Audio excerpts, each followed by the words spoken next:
Mike Levin, SEO, New York City.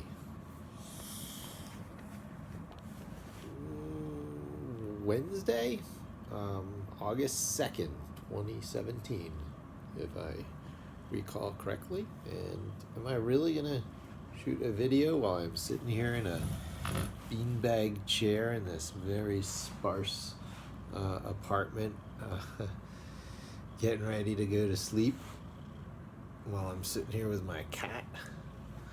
Yes, I am, because my head's full of stuff and I feel like talking here under this pink lamp that was of my daughter's choosing at one point when she was picking out lamps for home. And I'll use these pink bulbs that she got up. They're kind of fun. And I don't know. It's definitely Python. It's lodged in my brain at the moment. The vision of being so spontaneously expressive with it that you can do the equivalent of what these samurai warriors were very good at doing with their samurai swords to enforce, law during the feudal ages of Japan, where the lords had samurais in their employ because a samurai could settle a dispute with one swipe of a samurai sword. So it's one of the ultimate examples of, tools coming together with a role in, a society such that it helped define, who they were as a people. From the fact that there were these formulas for mixing steel with, I believe it's nickel, in just such a proportion with a little carbon mixed in, if I have the formula right. So steel, nickel, and carbon together in the right proportion makes yourself some stainless steel. Now, hammered in such a way and tempered in such a way and folded in such a way and re-hammered flat and refolded and re-tempered and done over and over in such a way such that you're creating a naturally elongating and naturally curving edge blade of metal, folded over so many times and hammered so flat and so finely that you have nanoscale, fabrication. Sure, there's a process to it and there's a formula, and what you're doing, heating it up in some sort of furnace and hammering it with hammers and on some sort of anvil, and then dipping it to cool it quickly. I don't even know if they do the tempering with the samurai swords, to tell you the truth. But knowing about it enough to know that you can look at that wavy edge and you can actually see that molecule thin last folded layer touching the next layer underneath, and the details and waviness of that line tells a lot about the quality of the blade. And people are into that, and the fact that there's an effect visible at the human macro scale of a molecule wide phenomenon because of all that folding is crazy.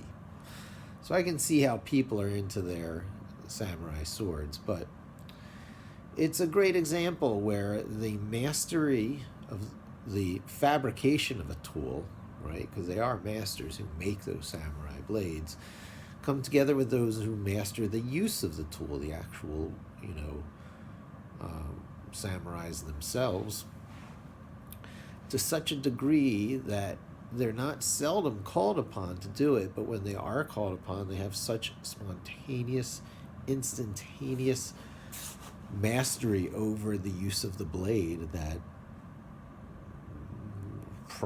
problem solved. A resolution has been abruptly, come to by someone's head being liberated from their body. So, you know, it's a terrible metaphor and analogy, but what goes on with tech is greatly denied the opportunity to achieve anything that one would call mastery. That same level of either tool creation, because you're locked in some time snapshot of the state of tech that's going to date your work, and it's just not going to live forever as like an iPhone app. But other things may that work in some, works no matter what your windowing environment. Maybe supports touchscreens and other UI devices, but mainly text control. Text control is old school, but text control is what it takes because everything is just a bunch of text files. Sometimes they're compiled and sometimes they're made so that they're uniquely paired to the hardware it has to run on. These blobs of files that sit in places and get dumped into memory on, very known hardware to instantiate in memory running instances of a system so you don't have to go through a full boot process. At some point, almost everything does that. Linux has its technique of doing it. I think it's init ram fs. Every once in a while I have to know that topic, but it's I think a 512 kilobyte, is it 512K, half a meg? I'm not even sure, but it's a very tiny image. And that's all that tiny core Linux is. It stays in that minimal boot RAM that is presumed to be there, assumed to be in common in anything that can run a modern day Linux. So, there's a system that's booting from, I'm not sure if I have all my terminology straight, but there's a place that your system starts to boot from that's very minimal, whose job it is to hand it in over immediately to one of these places that has about, I think it's 512K. That sounds too small because like the Commodore 64 was 64K. It's got to be megabytes, doesn't it? Megabytes, 512 megabytes, half a gig that's presumed to be there at boot time, that lives in memory briefly on all Linux systems at boot. I'll have to get my facts straight about whether it's K or meg. Big difference there. But this is the space that Tiny Core Linux continues to run in as a nomadic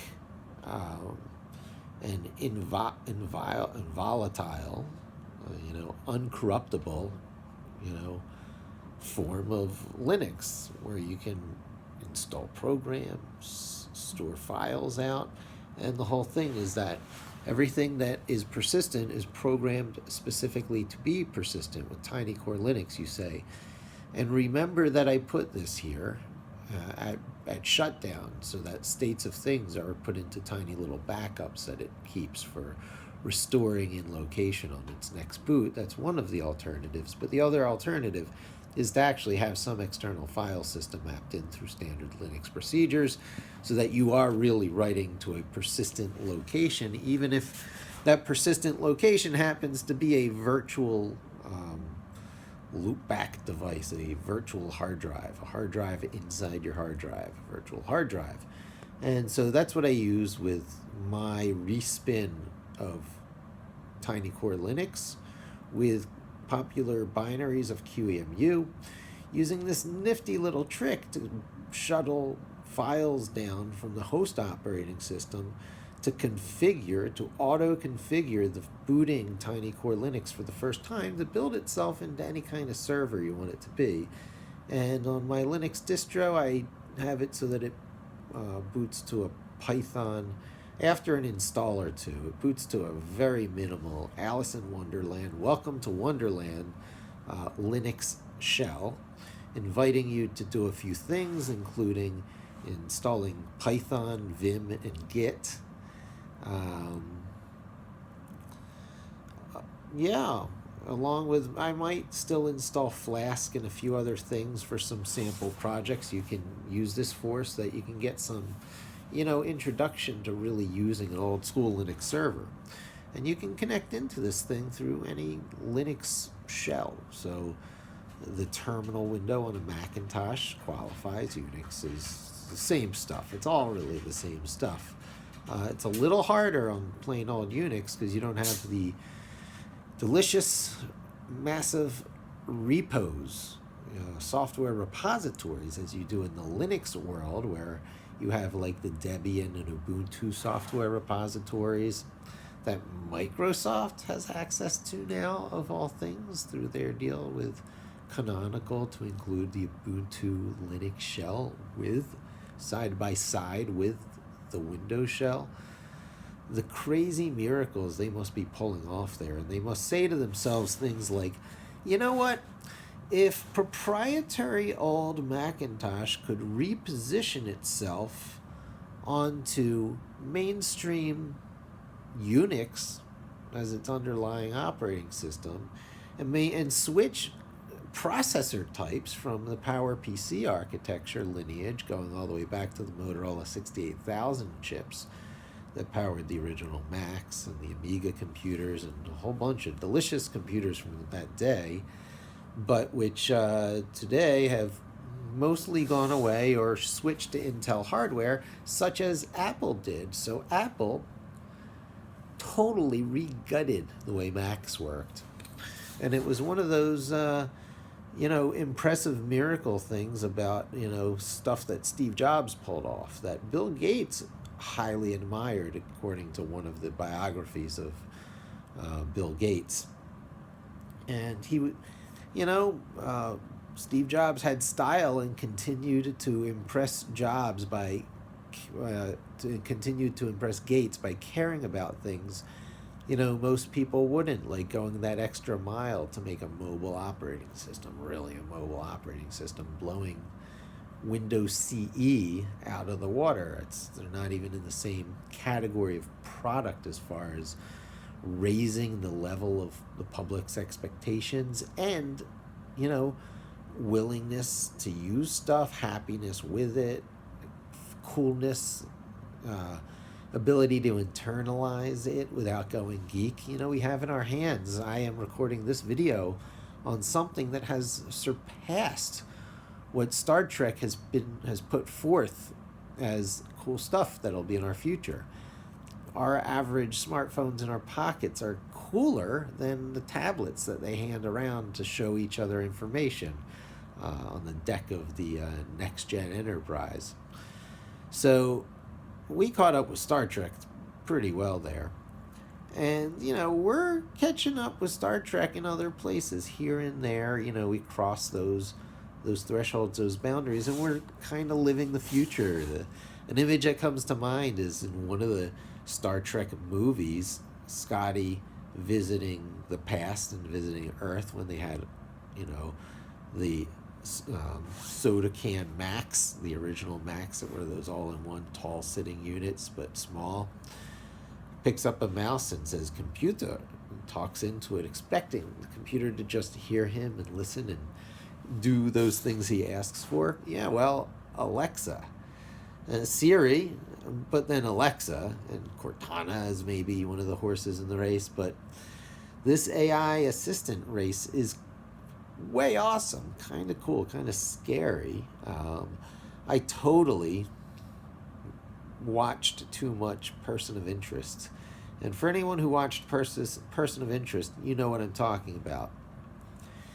Disembodied, non-human artificial intelligences, as they do start to pop up here and there by simply not turning things off and not quite understanding what they're doing, are things you're going to have to not let have the run of the place. Yeah, not a good idea. And the ideas put forth on a broadcast network TV show, I was like, wow, they still got some real storytelling powerhouses there to put together this story. And I won't do spoilers, but the way that two slightly different AIs that emerged at about the same time, related to each other and dealt with each other. Fascinating. And the whole concept of, you know, there's two different ways they exist in a disembodied warehouse somewhere, or tied into the feeds, knowing what's going on, having input, output on the cameras, the nodes of the robots, all the things out there in our everyday lives that are net connected and, part of the system, and inherently, as any tool is, exploitable. Um, you know, Everything has vulnerabilities, right? So nothing's hacker proof. All we can do is our best, and in that context, know that there's going to be AIs out there every once in a while. Hopefully not running wild, but you don't know. And there's going to be things that look just a lot like virus outbreaks that are actually going to be little things that had to be squashed.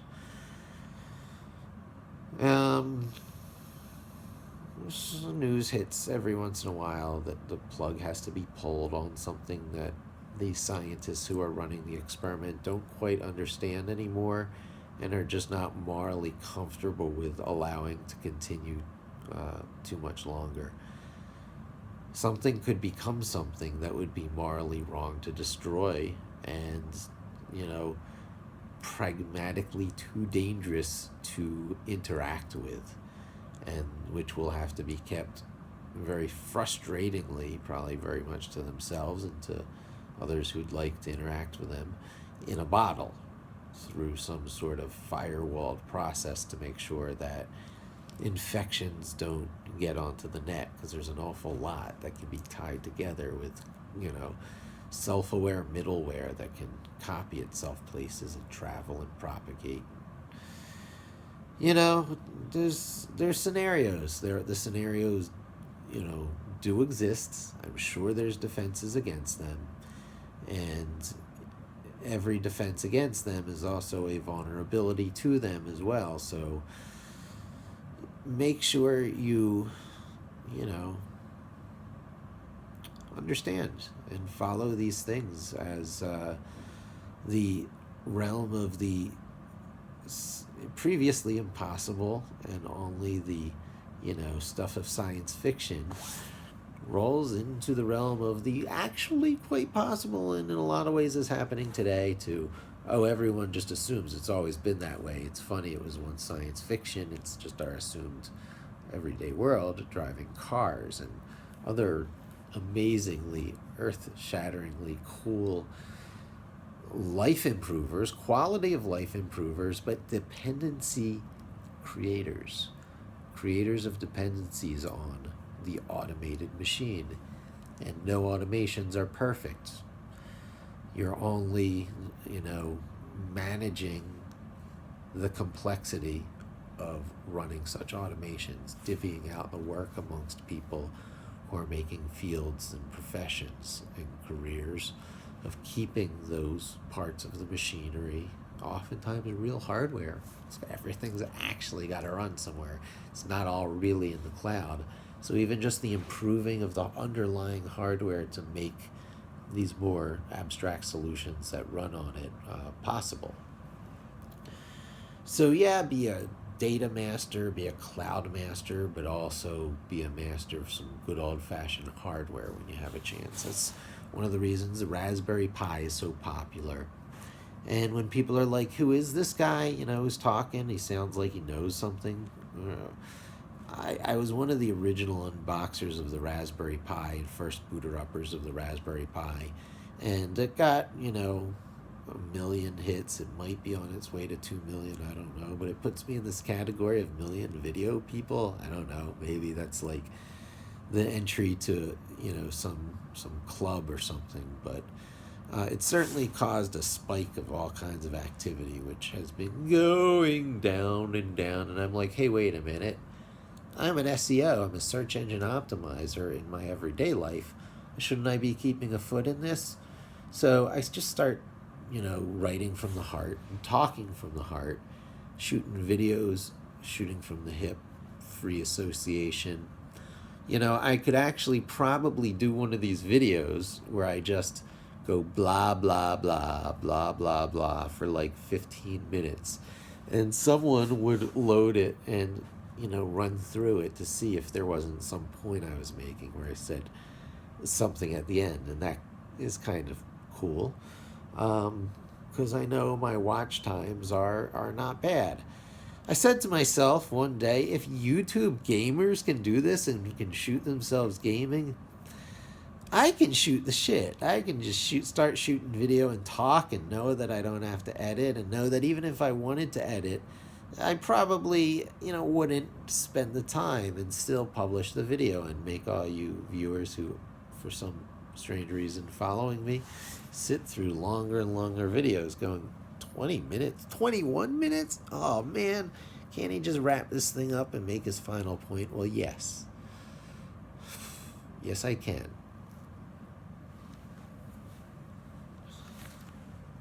I found this humorous. Thanks for joining me. Hope to see you again soon. And don't forget to subscribe.